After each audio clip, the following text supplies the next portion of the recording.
Well, good morning, Bear Nation. I'm Bear with BearIndependent.com. We're going to do the brief today, 19 October 22, talking about midterms, food scarcity, and mindset today for the coming times ahead. If you're new here, please go ahead and subscribe. Ring the little bell icon that helps us grow the channel, increase our reach. If you're not new here, you know what to do. Please share the show with somebody you love. Bear Independent Brief, 19 October 22. Midterm elections are nearly upon us, with the two biggest issues in this upcoming election being abortion rights and the state of the economy. A recent CNN poll discovered that 72% of voters, now remember CNN, right? So remember who we're talking about here. 72% of voters were prioritizing abortion concerns in their voting decisions. But a whopping 90% of voters were doing the same regarding the economy.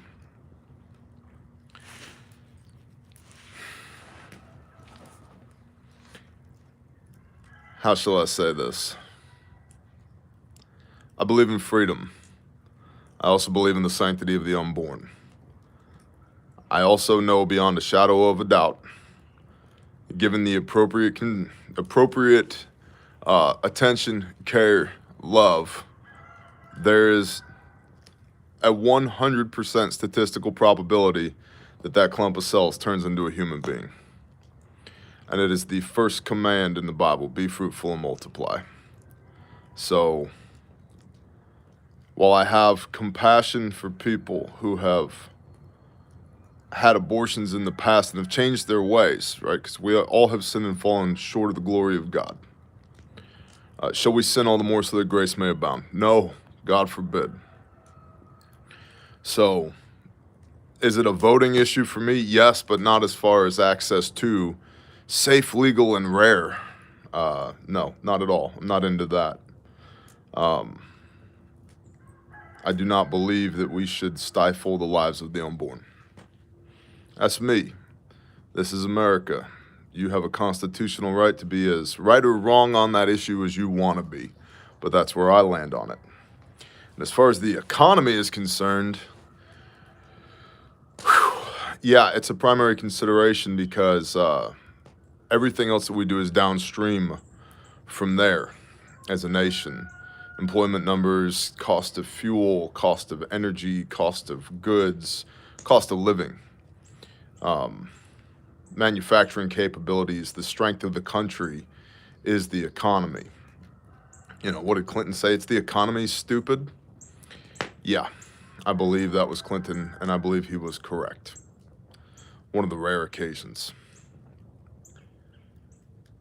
I also believe it's not going to get any better before it gets significantly worse, whether you're in the made it happen or let it happen camp regarding the World Economic Forum and the Great Reset and what appears to be the controlled demolition of American society, which is why we talk about resilience here, because there is no resistance without resilience.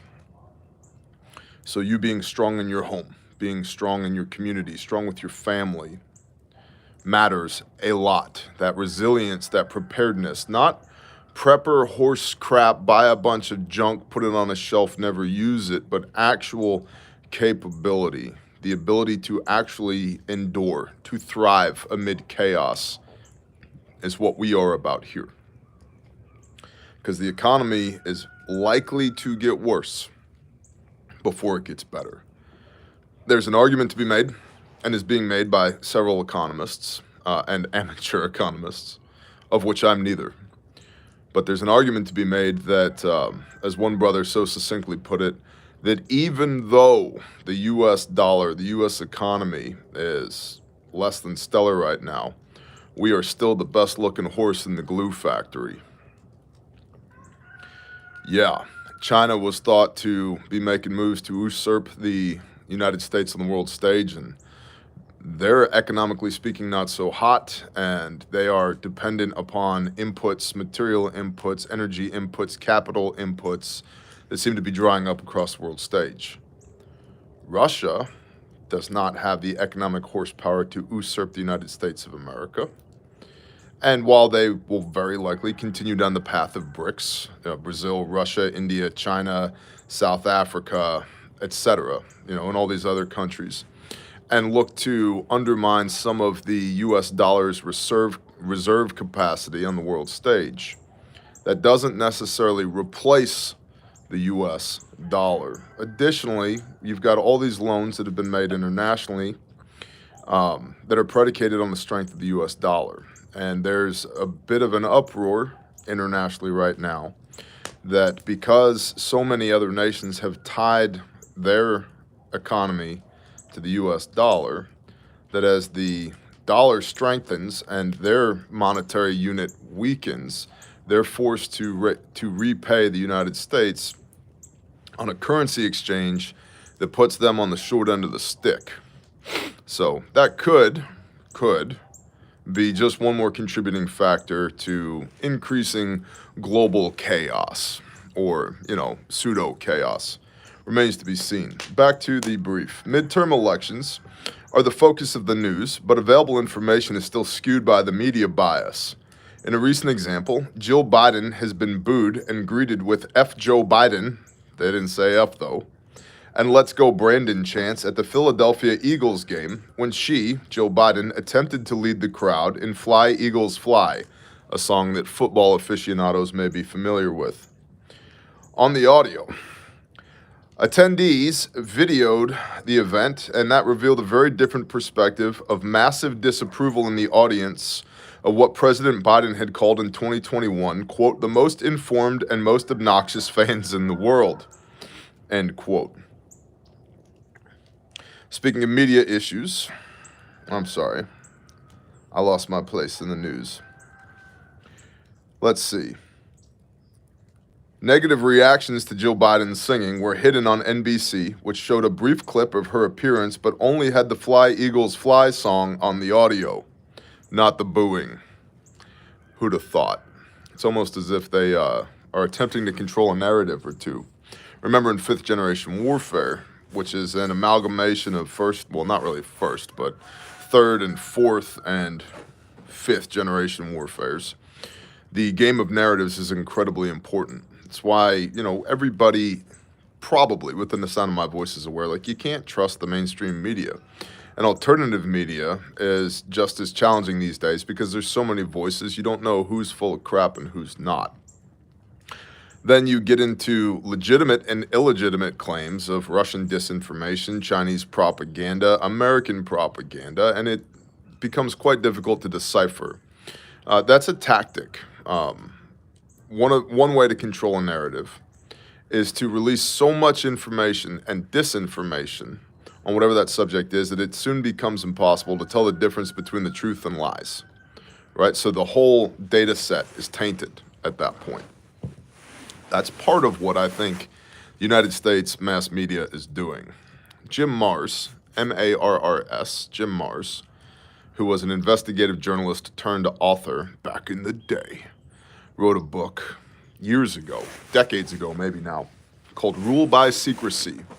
And in that book, he illustrates, using facts, that at that point, I believe it was 92% of the world's news and information was controlled by a total of 6 men.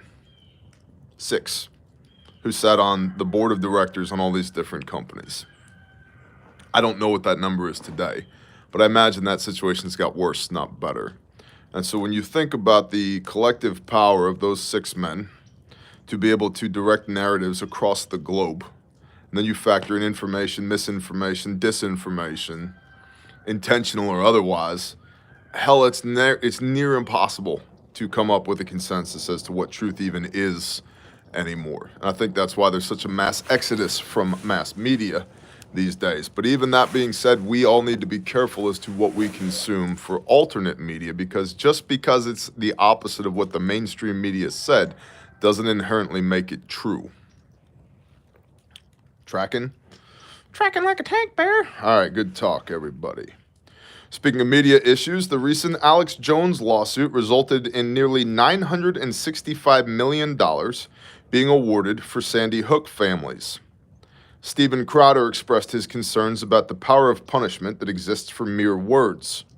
Quote, "For a man who speaks publicly for hours on end and then misspeaks or gets something wrong and then apologizes and then is punished anyway, and then the government jumps in and entities who are backed by the government deciding to put you in stocks in the town square, the message is really loud.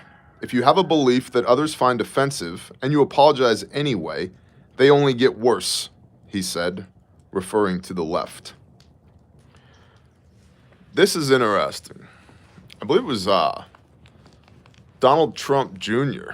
posted something on his Instagram yesterday. He's got a pretty strong meme game, and I don't do a whole lot of perusing on Instagram, but I saw something pop up from Trump Jr. yesterday, and it was a picture of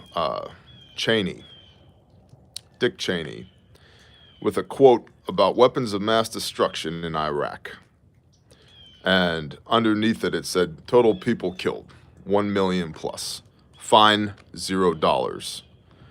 And then next to that was a picture of Alex Jones with his quote on Sandy Hook.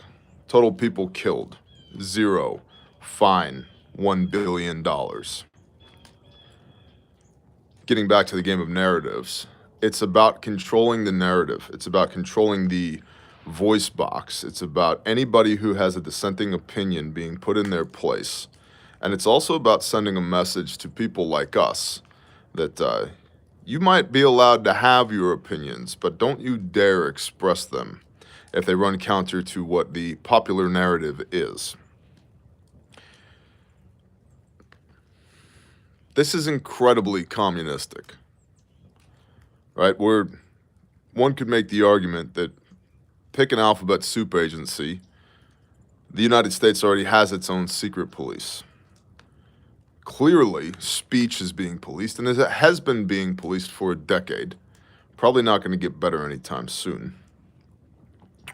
We pay, I don't know what you pay, but the average American pays 50% in taxes when you factor state income tax, federal income tax, sales tax, gas tax. Half of your money is taken from you via taxes every day, every week, every month, every year.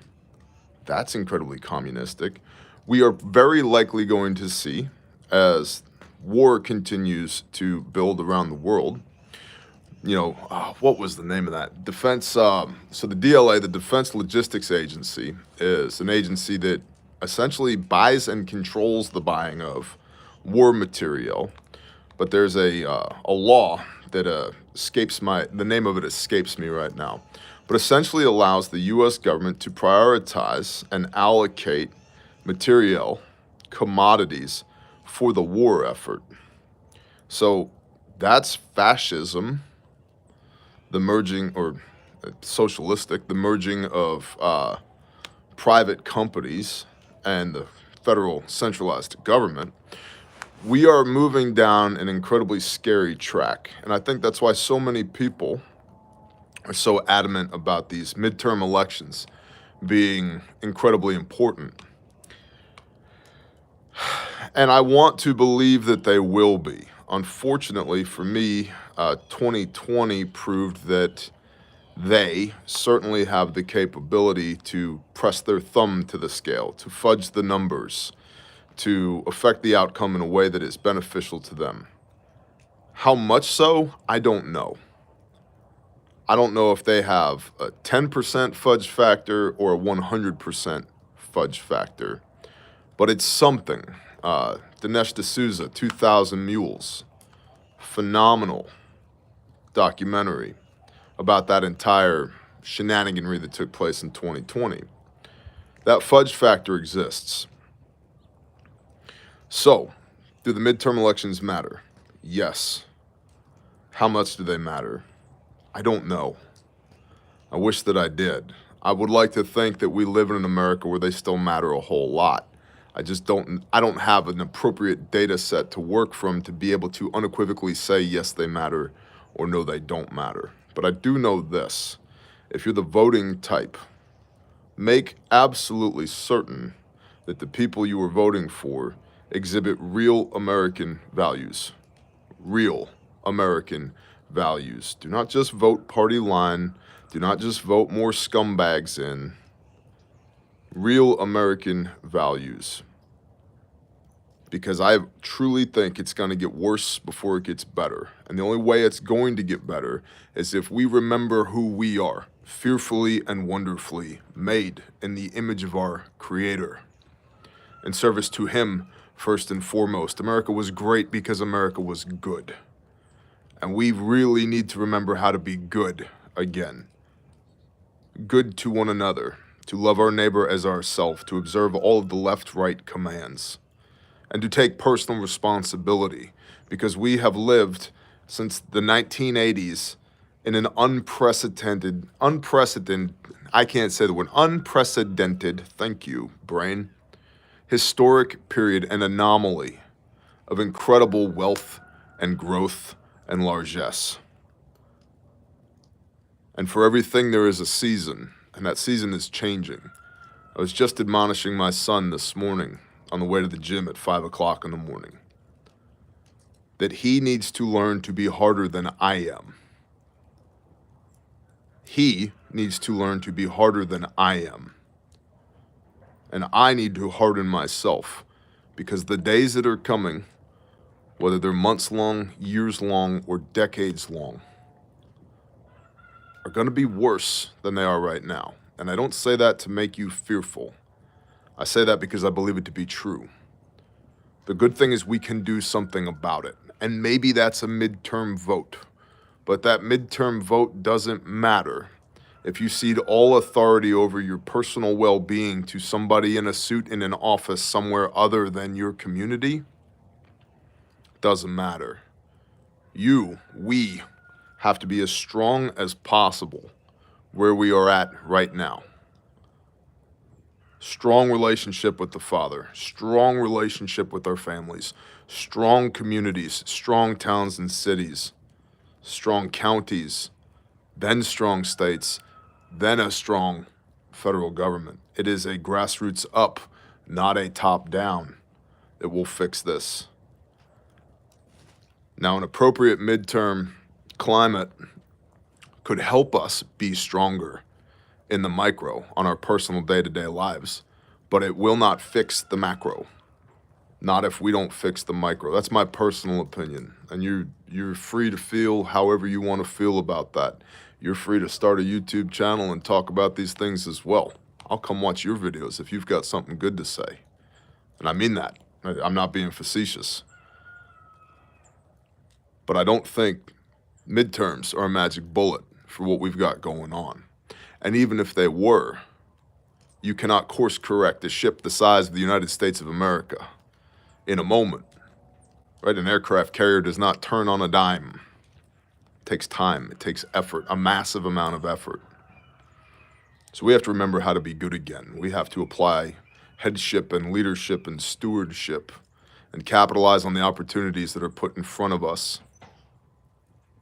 Dare I say ruthlessly, lest we lose those opportunities, because things have been easy for the last few decades. Velocity of money incredibly high. Cost of living incredibly low. That's changing. And it's not going to get any better unless we get better as children of the Most High and as Americans. I don't want this country to fail, man. I really don't. I really don't. I want my children to have an inheritance that is far greater than what I was born into.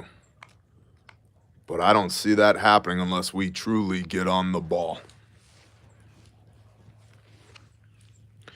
In other news, avian influenza is sweeping across both the United States and Europe. In the U.S., a near record number of chickens and turkeys have been killed by the bird flu. Over 47 million birds. For comparison, 50.5 million birds died in the worst outbreak back in 2015. So, similar numbers. The deaths this year have been reported to contribute to, quote, record prices of the staples, end quote, for the holiday season. Europe is enduring its worst avian flu crisis yet, having already culled almost 50 million birds. Great Britain has declared an avian flu prevention zone, which requires bird keepers to follow strict guidelines to prevent infection, such as keeping previously free-range birds enclosed and following biosecurity measures. So for me here, this information sucks because it contributes to even more food scarcity across the globe. This is another indicator of changing times. Largesse that's gone by the wayside. For whatever reason, could it be the Agenda 2030? Maybe. Could it be World Economic Forum? Maybe. Could it be solar cycles and fluctuations in Earth's magnetic poles? Maybe. All of the above, none of the above? Maybe. What do we do about this? For me, the answer is decentralization. That's what I do about it. If I want chicken, I walk out into my front yard. And that's not a dig against any of y'all who are not in that position yet. It's simply to prove that it's doable. I did not live this way 5 years ago. I lived in the suburbs of North Texas 5 years ago. Granted, I grew up on a farm, so I had some inherent knowledge. There were some skill sets there that I possessed, even when I was living in the suburbs. I don't have to think about how to clean a chicken because I have the automaticity from a bazillion reps and sets of cleaning chickens.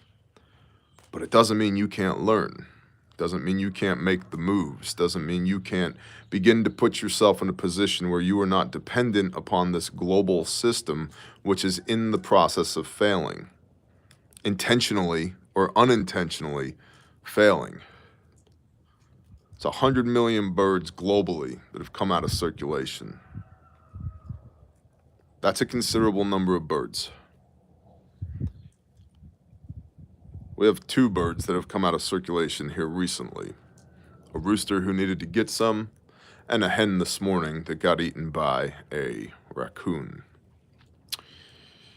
But due to the robust supply of yard birds that we have, neither of those numbers will adversely affect the inventory of chickens at bear camp. And so it's a resilience game at this point, right? Resilience. You cannot affect resistance without resilience. And by the way, as we've discussed previously, resistance does not mean rack your charging handle, acquire a sight picture, flip the safety off. It means independence from the broken, fragile system. As I've said before, if you feel the need to go to work with your rifle, we have failed hundreds of other opportunities in between what we consider to be normalcy now and the chaos that will ensue if you are forced to pick up arms.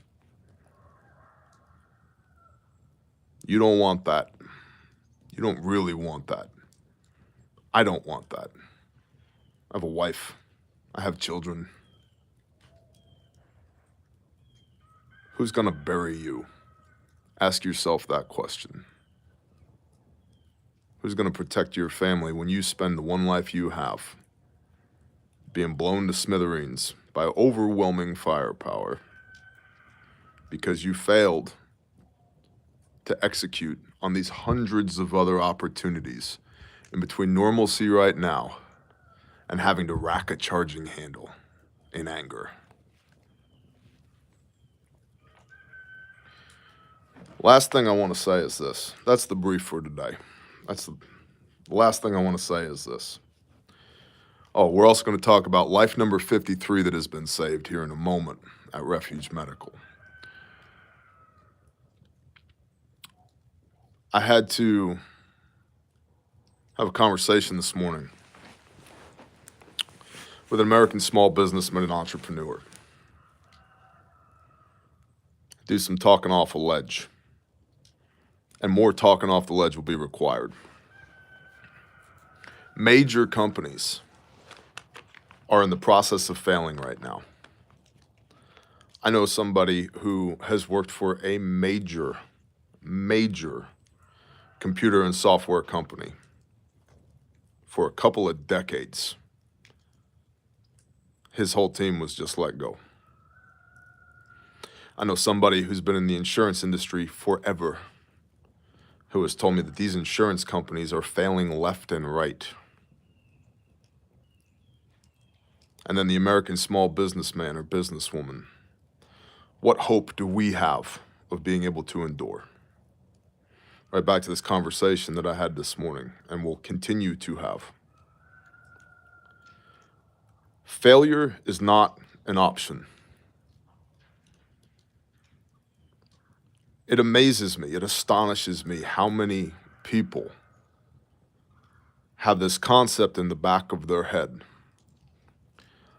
that I'm just going to try real hard. And if I fail, I fail. I gave it my best shot. Negative. Failure is not an option. It's not for me. And I would hope it's not for you either. I will not fail my wife. I will not fail my children. I will not fail my teammates at Refuge Medical and Refuge Training. I will not fail the people that I help at Grindstone Ministries. It is not possible. That concept does not exist in my mind. Failure is not a possible course of action. And it amazes me, if we take this back to the preparedness space, how many people prepare to a certain point and it's like, well, what happens after that. Really? So you were just playing, huh? You weren't really bought in. You didn't really care all that much. Sorry, kids, I guess we're gonna starve to death. Oops. Sorry, teammates, sorry, employees, sorry, creditors, sorry, subcontractors and suppliers. I was just playing at this business thing. It got hard and I gave up. It got what and you did what? It got hard and you gave up? How entitled are you to think that it ought to be easy? How spoiled are we that we've come to expect that the best time in human history ever is something that we should bitch and moan about and complain about? How many opportunities have you squandered to this point to be the absolute best that you could be, to the point now where when confronted with just a little bit of heartache and struggle and strife, failing is now an option?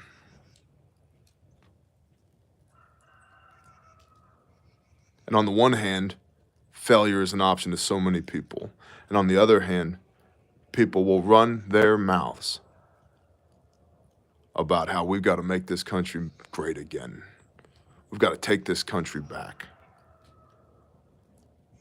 Well, you were the offspring of people who didn't fail.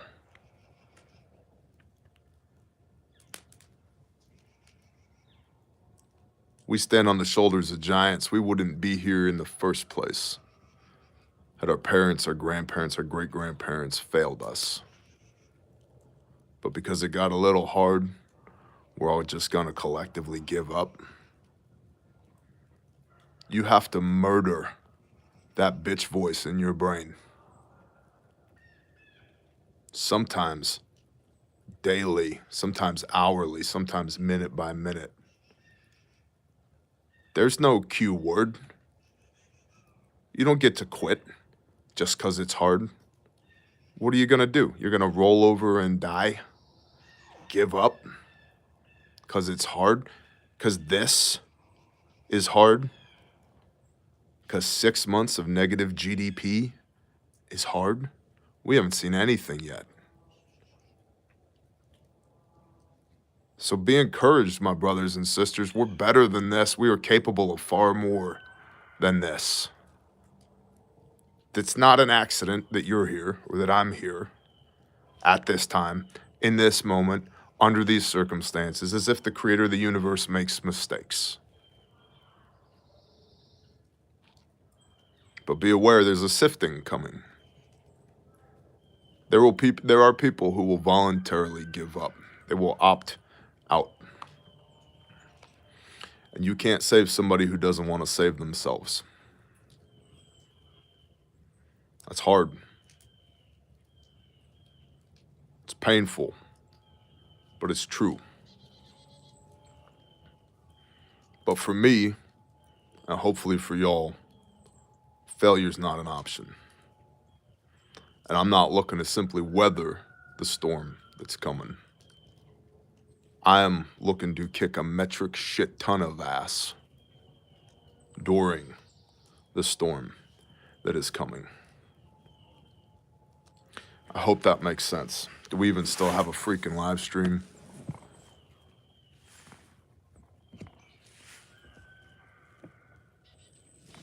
Yes, we still have a live stream. Praise Yah. If you're on Patreon, you got the links for today. If you're not on Patreon, you don't. Thank you to all the patrons, the economic engine of the Bear Nation. $5 a month, the best $5 you can spend on the internet. Significant amount of exclusive content there.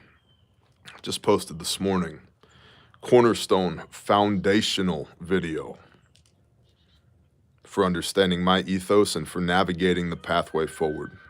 It's called Turning Me into We. Turning Me into We. I recommend every single one of you go watch it.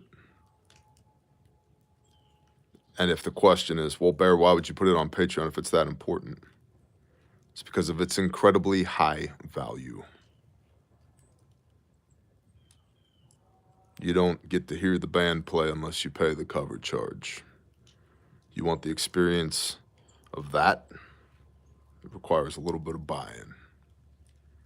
A workman is worth their hire. That's biblical. There's a link in every video and live stream to our Patreon page. Recommend you go check it out. RefugeMedical.com. 53 lives saved to date. Praise the Father. Started Refuge in my barn 2.5 years ago, working 1 hour a week, making first aid kits for me because I couldn't find any good ones on the market. And through a personal standard of excellence, we're now on 4 continents with all branches of the U.S. Armed Forces. Thousands of kits sold, all the data, all the metrics. You guys know the drill. But more importantly, there's 53 people still alive because me and my team showed up to work. So let me read to you about life number 53. Today, while working for my county, we received a dispatch that a woman had been shot in the leg by a shotgun. Myself, 2 other personnel, and EMS made our ways there from different parts of the county. I was the last to arrive on scene by about a minute. When we got inside and cleared the residence to make sure that the suspect wasn't hiding there, we made our way to the victim. She was half sitting, half laying up against the bed in a very tight space between the bed and a doorway, with the door that wouldn't open all the way, and on the other side was a dresser. She'd been shot at a very close range in the back right side of her right thigh with 12 gauge bird shot and had a huge chunk blown out of her thigh.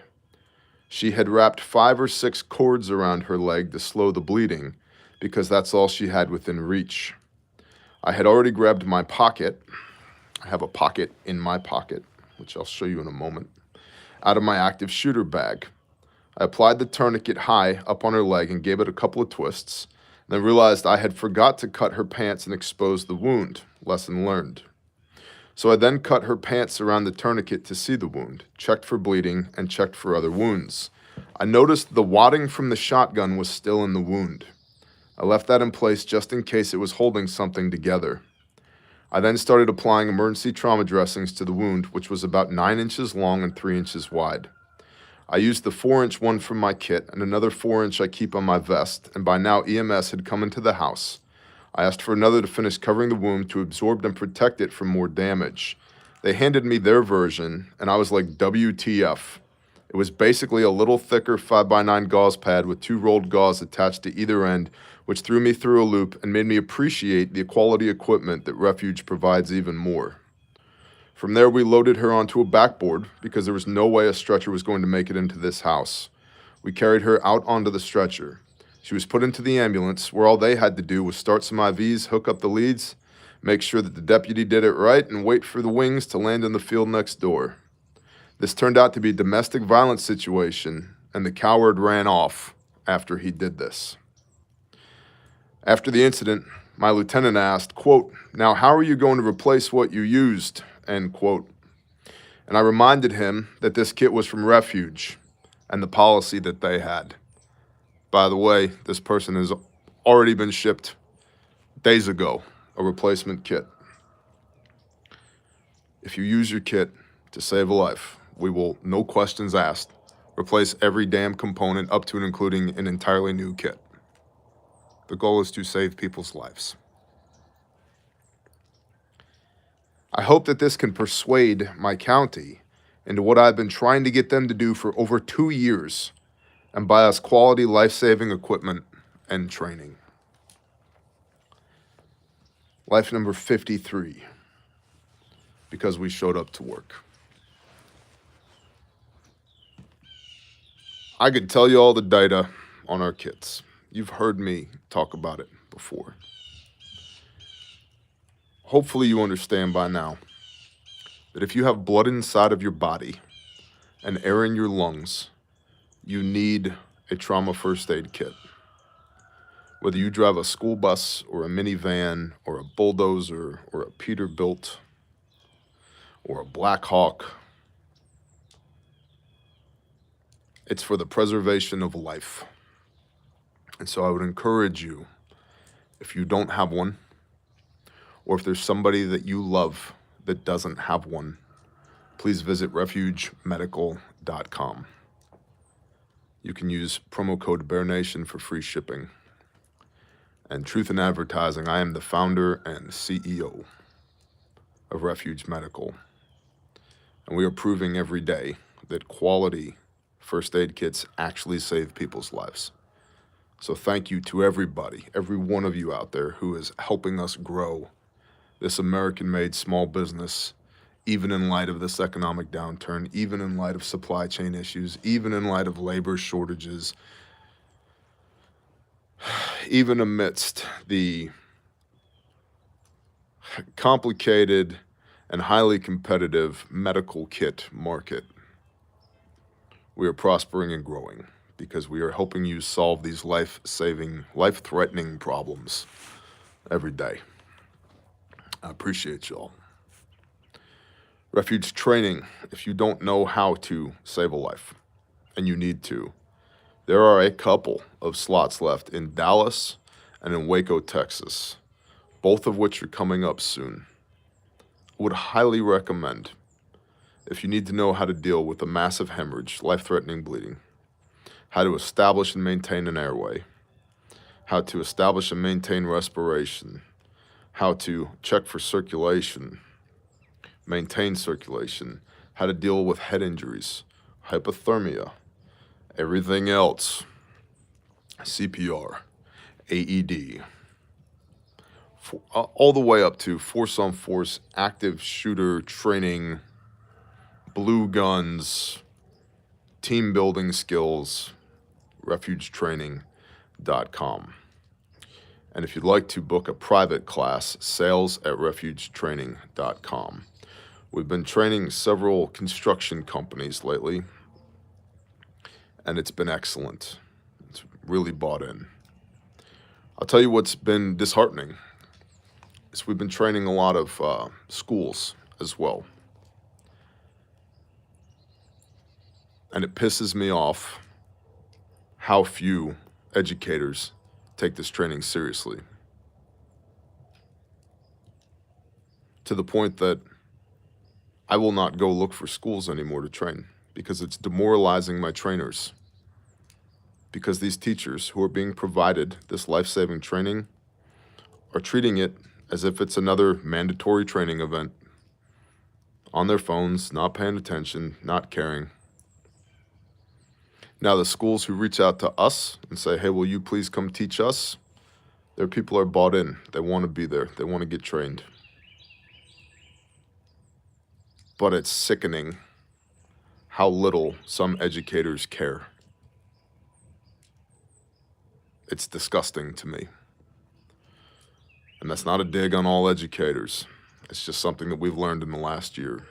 We had a big push since Uvalde to train as many educators as possible.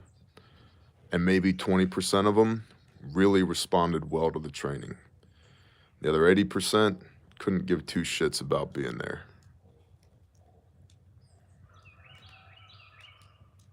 Well, God forbid something happens in your classroom. How could you live with yourself after that, when you had the opportunity to take at no cost to you critical, life-saving training, and instead you were hoeing around on Instagram? You live with that for the rest of your life. We're going to keep training people who want to get trained. Lastly, Grindstone Ministries. Upcoming deployment to Hurricane Ian. If you'd like to be a part of that, grindstoneministries.com. Sign up for the email newsletter. That is where all the details of the opward will go out for that deployment. If you'd like to donate material, or you'd like to donate monetarily, you can do that through the website Grindstone Ministries as well. And if you'd like to support Caleb House, which is our restoration facility for juvenile human trafficking survivors, you can do that as well. These are children who have been passed around as product for sex by adult assholes. And we will continue to put those assholes behind bars. And we will continue to rescue and restore those children until I'm dead. Because it is a righteous and just cause. And a critical need in anti-human trafficking is restoration. And that's why we're building Caleb House, so that there is one more restoration facility to help do that. Human trafficking in the United States of America is a $150 billion per year industry, and there are only 420 beds in the United States that are DHS approved, which is the regulatory agency with oversight on human trafficking, that are DHS approved to receive juveniles, to receive kids. 420 beds in the entire country, $150 billion a year. And oh, by the way, 83,000 children per month go missing in the United States of America. Uphill battle? Yep. Afraid?